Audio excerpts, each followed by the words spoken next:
Selam arkadaşlar. Bir bardak ince bulgurunuz, bir adet de patatesiniz varsa akşam yemeğiniz hazır demektir. Bu iki malzemeyle, az malzemeyle tadına doyulmaz, çok lezzetli bir tarif vereceğim sizlere. Şimdi önce bir bardak bulgurumu borcamıma alıyorum. Bir bardak da sıcak suyumu içerisine bırakıyorum. Bir kaşık yardımıyla da şöyle karıştırıyorum. Şimdi bu kabımızı da streçle kapatıyorum. 15 dakika bu şekilde dinlendiriyorum. Arkadaşlar streçimizi açıyoruz. Şimdi yemek kaşığımızla da şöyle karıştırıyoruz. Şimdi iyice karıştırdıktan sonra baharatlarımızı ilave ediyoruz. 1 çay kaşığı tuz, kırmızı pul biber, karabiber ve yarım çay kaşığı da kimyon. 1 adet de haşlamış olduğum patatesimi ilave ediyorum. 1 yemek kaşığı da unumuzu ilave ediyoruz. 1 adet de yumurta ilave ediyoruz. 3 diş de rendelemiş olduğumuz sarımsağımızı ilave ediyoruz. Şimdi bunu güzelce yoğuruyoruz arkadaşlar. İyice yoğuruyoruz arkadaşlar. Tüm malzeme birbirinin içine iyice geçsin. Un ilave ediyorum arkadaşlar. İhtiyaç duyarsanız siz de edebilirsiniz. Bir tabak aldım arkadaşlar. Altına da un serpiştirdim. Şimdi köftelerimi yapmaya başlıyorum. Fındık büyüklüğünde ufak ufak köfteleri yapıp tabağıma diziyorum. Şimdi köfteleri yaparken de arada da elinizi ıslatın arkadaşlar. Elinizi ıslatarak bu şekilde köftelerinizi yapın. Bu köftelerinize çünkü gayet güzel bir kıvam vermenizi sağlıyor.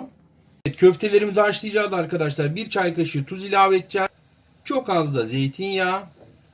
Köftelerin de birbirine yapışmaması için de üzerine un da serptim arkadaşlar. Şimdi yavaşça dağıtmadan köftelerimizi haşlama suyumuza koyuyoruz.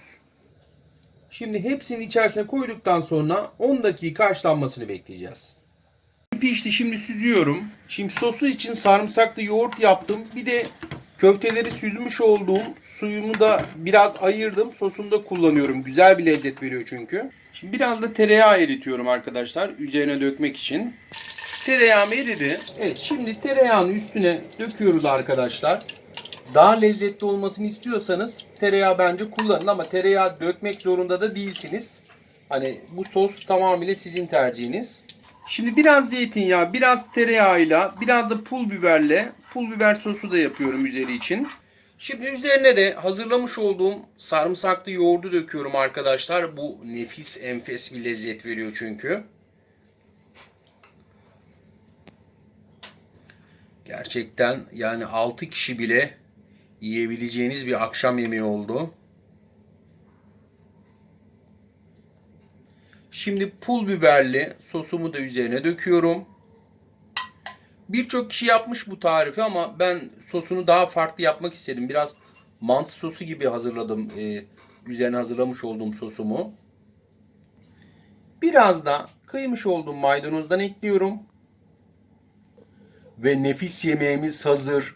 Hepinize afiyet olsun diyorum arkadaşlar. Videoyu beğenmeyi, kanala abone olmayı lütfen unutmayın. Her gün saat 5'te yeni tariflerle görüşmek üzere.